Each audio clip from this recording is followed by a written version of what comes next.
Welcome to our channel. Friends, आज आपण पाहणार आहोत विल मीन्स मृत्यूपत्र बदलता येते का. तर या प्रश्नाचं उत्तर आपण या व्हिडिओमध्ये पाहणार आहोत. फ्रेंड्स, व्हिडिओ पूर्ण बघा, लाईक कमेंट शेअर करा आणि सबस्क्राईब करायला अजिबात विसरू नका. तर चला पाहूया आपण मृत्यूपत्र बदलता येते का. तर होय, एकदा केलेले मृत्यूपत्र तुम्ही बदलू शकता किंवा त्यामध्ये अमेंडमेंट्स म्हणजे दुरुस्त्या किंवा सुधारणाही करता येतात.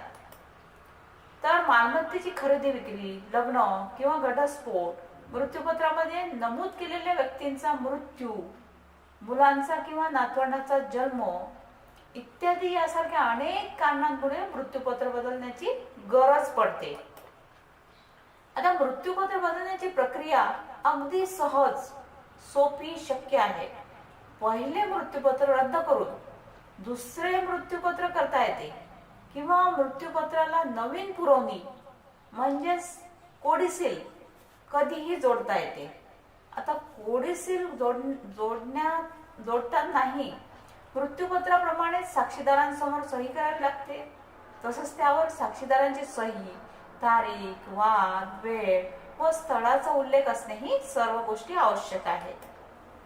आता एकापेक्षा अधिक इच्छापत्र एकाच वेळी अस्तित्वात असतील तर तारखेनुसार आणि वेळेनुसार ज्या इच्छापत्रावर म्हणजेच ज्या मृत्यूपत्रावर शेवटी स्वाक्षरी केली गेली असेल तेच ग्राह्य मीन्स व्हॅलिड मानले जाते. आता मात्र नवीन मृत्यूपत्र तयार करताना अथवा कोडिसील जोडताना व्यक्ती शारीरिक आणि मानसिक दृष्ट्या स्वस्थ व सक्षम, सुदृढ असणे अत्यंत आवश्यक आहे. अन्यथा कोडिसील म्हणजेच पुरवणी मृत्यूपत्र किंवा नवीन मृत्यूपत्र ग्राह्य धरले जात नाही.